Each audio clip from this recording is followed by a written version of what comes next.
மதுரை மாவட்ட கிரானைட் விவகாரம் தொடர்பாக சட்ட ஆணைய சகாயம் சென்னை உயர்நீதிமன்றத்தில் அறிக்கை தாக்கல் செய்திருக்கிறார். தற்போது அவர் செய்தியாளர்களை சந்தித்து வருகிறார்.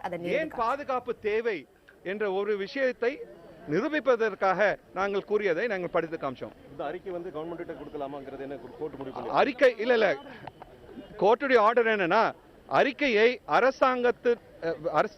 வெவ்வேறு அரசாங்க கவர்மெண்ட் டிபார்ட்மெண்ட்ஸ் இந்த வழக்கில் இருக்காங்க.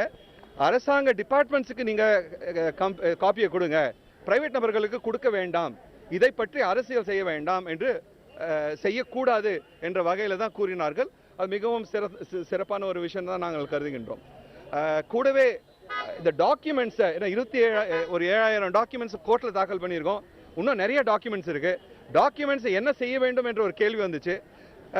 கடைசியில் கோர்ட் என்ன சொன்னாங்கன்னா, டாக்குமெண்ட்ஸை பிரிச்சுட்டு சாதாரணமான டாக்குமெண்ட்ஸ் வெவ்வேறு டிபார்ட்மெண்ட்ஸ் கொடுத்துருங்க, மற்ற டாக்குமெண்ட்ஸை ஹைகோர்ட் ரெஜிஸ்ட்ரியில் தாக்கல் பண்ணுங்க.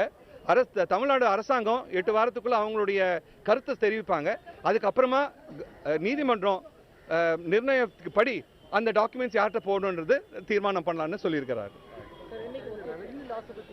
ஜனவரி 4 4வது ஜனவரி 2016 ஆண்டுக்கு அடுத்த தேதியாக இந்த வழக்கு போடப்பட்டிருக்கு. ரெவன்யூ லாஸ் பற்றி நாங்கள் சொல்லியிருக்கின்றோம். ஆனால் அது என்ன ஃபிகர் என்பதை சொல்வதற்கு எனக்கு அதிகாரம் கிடையாது.